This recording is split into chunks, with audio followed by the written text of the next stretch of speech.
This region around the Great Lakes has been called the heartland. When it comes to agriculture, there's hardly an area in the world that compares. Everybody just hold on. I don't know what we're going to have here.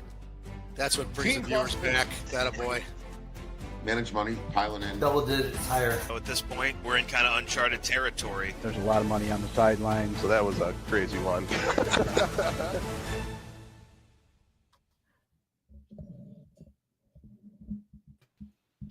Good morning, everybody. It's Wednesday, July 30th, and this is the AgYield War Room. I'm Dan Dempsey, and I'll be moderating today's session. As always, if you got any questions or comments, please feel free to drop us a line in the chat area. I'll be sure to get to it during the show. Overnight markets here at September corn down a quarter at 389. August soybeans are down 4 1/4 at 977.5. And September Chicago wheat was down 3 3/4 at 526. No export sales announcements here this morning, so we'll jump right in. Guess what we know this morning? We got a big system that kind of ran through basically the whole state of Iowa, kind of moving into the upper Midwest here, north central Illinois.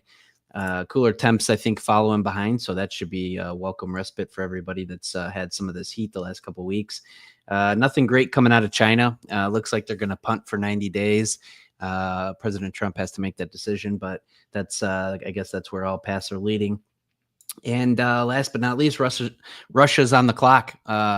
Couple days, I think they're down to about 9 days before President Trump says he's going to need to see a ceasefire and end to the war. So we'll see what shakes out there. Other than that, we were talking before the show, guys. It's a broken record here. There's literally, you got to dig real deep to try to find something to talk about. So Ben, I don't know, maybe you can conjure up some thoughts here this morning, but that's all I got. Yeah, it's the one thing that caught my eye yesterday is it actually was a very high volume day. The 5th or 6th largest volume day of the year for December corn. Someone stepped in and found value there. I think that the managed money goal at this point is to get a new low out and to try to continue to flush this lower. But someone did step in and buy it. We've dug our teeth deeply into the reversal day, but it's just there doesn't seem to be anyone who's an aggressive buyer having a reason to reach for it. Soybeans, again, your first placement day happening for August beans. You definitely could see that trading out yesterday. So just not a lot here to work with. If corn can hold its lows, it probably gets a bounce back to maybe 20, low 20s, mid 20s. But had a couple screen shares yesterday, and I think that it's an eye opener, compelling to see what you look like at 360 versus 430 on the matrix. And it's definitely an exercise worth going through with your advisor. So there's nothing here to be excited about. I talked to a veteran trader yesterday, an old friend. He said, this is late July and early August are typically some of the worst few weeks of the year to trade. So hopefully we get through that. We can either continue a massive flush to the downside, or people start to find value here. But it's been, months of since February, 5-6 months, and it took 5 or 6 months for us to break 60 cents. So in trading days, that breaks down to about 5/8 to 3/4 of a cent a day. That's why volatility is so cheap. Just looking at corn and bean options, extraordinarily cheap in my opinion. It was interesting. You referenced December corn. Corn open interest was up 28,273 yesterday. So I guess on high volume, interesting to see. Justin, any thoughts to add to what Ben said? No, I mean, we're 3 cents from contract lows in corn, 13 cents from contract lows in August beans. Bean spreads have gotten annihilated. Corn spreads are getting annihilated. Everything's widening out. Kind of like we talked about a little bit yesterday. Corn, we tried to put a low going into July 1st notice day, had a quick 26 cent reversal rally in a couple days and then failed. My guess is we'll go make a new low and try to break into first notice day of September.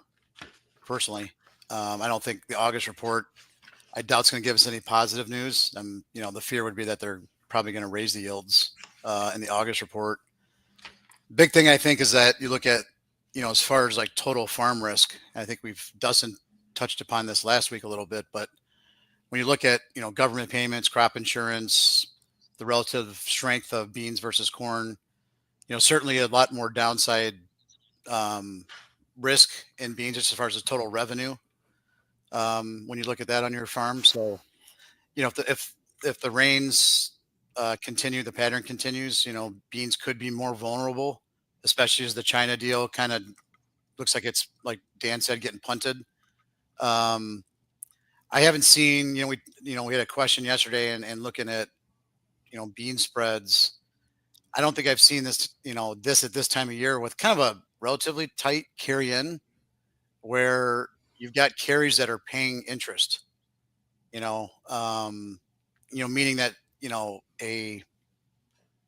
I could go stop soybeans and earn an interest rate, SEP all the way out, NOV through Jan, NOV through July.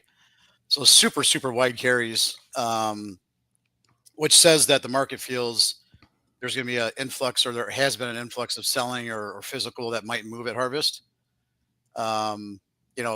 Where I think, we're going to start having some serious conversations with growers. And I think we already started where you could see guys starting to do more bags and, things to earn that carry that don't have to free up cash. So there's, I think there's obviously going to be a lot of people that need to, move stuff at harvest, that do need to free up cash and don't want to keep paying interest. And then trying to, I think, adjust for that to try and incentivize people to, to cover that interest cost to some degree to hold off supplies. Yeah. So Justin, just forgive me, the quick question on that piece. So would that lead you to believe that there was more forward selling from the farmer than traditionally we tend to see? Is that kind of what you're saying? I think it could be that, and, commercials, maybe in anticipation of that, maybe it's several different factors, but it's been like, even last year, you go like right into first notice day where you could tell that there was forced selling where, farmers either had to price bushels on basis only contracts or be forced to roll to the next contract. And you would see those spreads typically get out, at the very end, or even almost the widest where they get to full storage, meaning 8 cents per month, which is what you have to pay basically the warehouses to stop. Like, that's what they charge, right? That's the CME set rate. So you get to full storage where basically people were willing to, basically own that for free, kind of break even and not earn interest. Well, now you're getting there and you're actually earning an interest rate on top of that. So you're past full storage, you're earning interest. So the market's in incentivized mode to pay somebody to store it. So I think that could be a combination. I think, like I said, could be saying that farmers are selling more for harvest needs.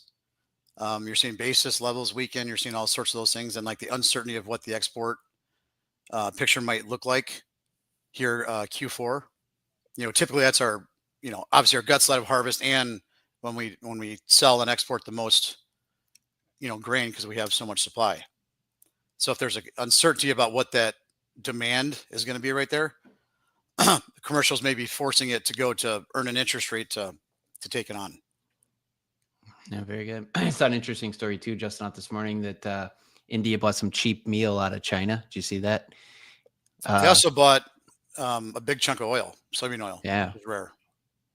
Yeah, that's it. So is that saying that China's been bringing in a ton of Brazilian beans and has crushed enough, and their demand's slowing? That would be not great.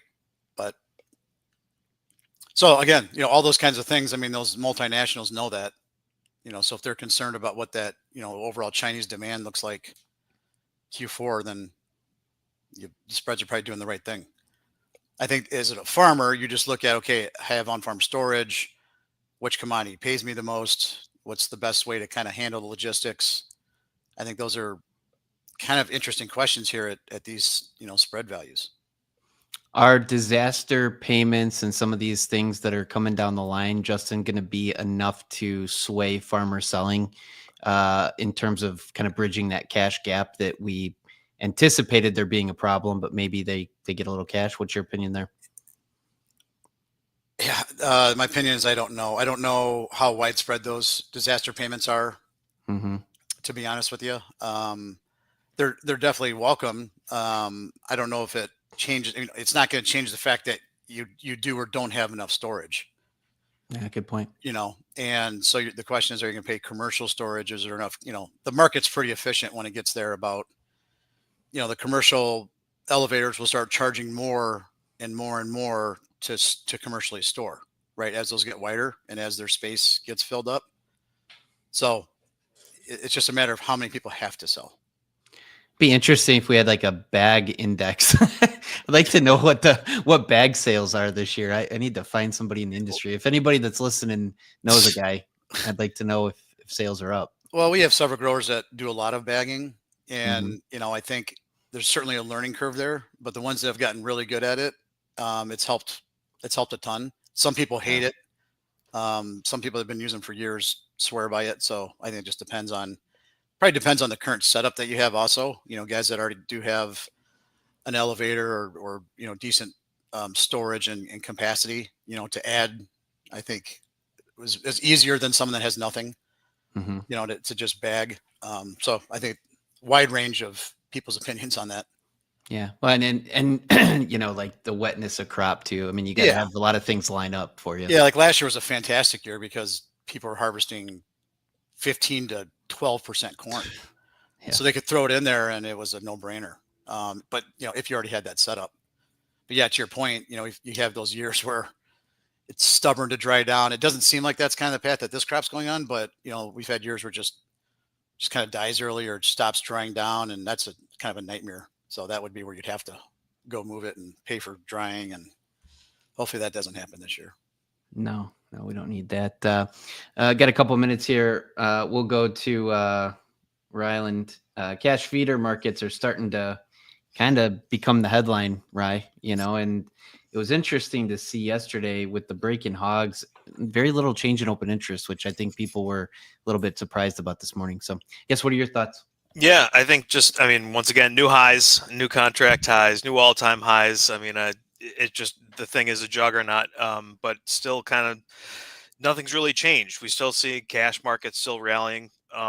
There's some light trade yesterday posted at 385, and it just seems like anybody at sale barns, auction markets, they just keep on paying up. It just seems like there's a high turnover on dollars right now, and without any real threat to the trend at this point, and some pretty inexpensive insurance coverage between puts and LRPs.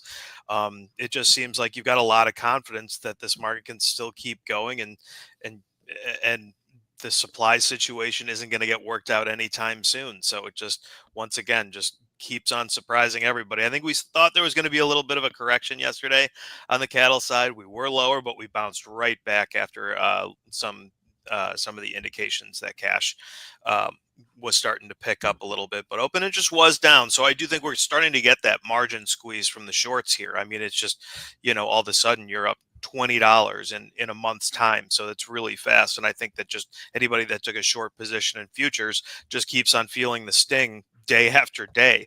So I think that does wear on you. I do think we're at that point where, the shorts are going to be looking to move kind of out of those positions more to a cash-based position. So we'll see if that does happen, but I could see open interest starting to decline a little bit from here with that being said. Otherwise, cash expectations this week are still firm, if not higher. On the hog side of things, we saw a little bit of liquidation, but nothing really to speak of, and just a sharp down. It just kind of feels like, maybe we're starting to feel a little bit of the, pressure coming up on just from a seasonal window starting to end a little bit. And with bellies down almost $8 yesterday, cash just kind of holding steady firm. Overall, it just kind of feels like we're going to be following that product market pretty closely and still remain pretty sensitive to that. So I don't know if there's some new selling pressure that's coming in, but I wouldn't be surprised right now just from a seasonal standpoint. So looks like we've got some good areas of support below us. It looks like we may kind of test those, but we'll see if the product market can hold up to keep that market supported. Yeah, really good. I had a quick question, Ryan. Are you seeing a pickup in the LRP market? Are you seeing a lot of interest there on the grower side, or what's the well? take? Because most guys that have been buying LRPs pretty consistently, obviously it's just, from an insurance standpoint, it looks really cheap, but there's definitely some downsides. People that have bought these things, even a month ago are all of a sudden wanting to capture that next $20 that the futures just moved towards. So right now it seems like the if you want a flexible position, the only option right now is to turn towards the options on the board at this point. The LRPs just seem like they're not getting, they're not going to do what you want them to do, ultimately. If you like to kind of take the value, like rolling puts up or something like that, or rolling them down, like you don't have that flexibility with the LRPs. So with the prices doing what they're doing, it just seems like it's more appealing to actually go to the board, even with the basis. Oh, very good. All right, we just came into the open here. We got September corn unchanged, 389 1/4. August beans are down 5 3/4 now at 976, and September Chicago wheat's down a quarter at 529 1/2. Tomorrow morning we will have weekly export sales. They'll be out at 7:30 Central. We'll take a look at those. Certainly visit about it in the war room. We appreciate everybody that tunes in on a daily basis. If you wouldn't mind, throw us a like and certainly subscribe. It doesn't cost you anything to do so, and it'll keep you up to speed on everything that's going on with AgYield. So again, thanks to everybody that watches the show. We're doing this live every day that the markets are open on X, Facebook Live, and YouTube Live, 8:15 Central Time. Appreciate the thoughts and comments here this morning, guys. It was a good show. Hope everybody has a great day. We'll talk to you again tomorrow. The War Room is proudly presented by AgYield. For over 50 years, the AgYield team has provided grain marketing and risk management solutions for growers across the country. Our veteran consultants harness cutting-edge technologies to pinpoint risk, optimize market performance, and protect your farm's profitability. Discover a new approach to farm revenue management at agyield.com. Hey guys, Jack here. Be sure to support the show by hitting the like button, leaving us a comment, and subscribing to the channel for all the latest updates. Thanks for watching. We'll see you next time.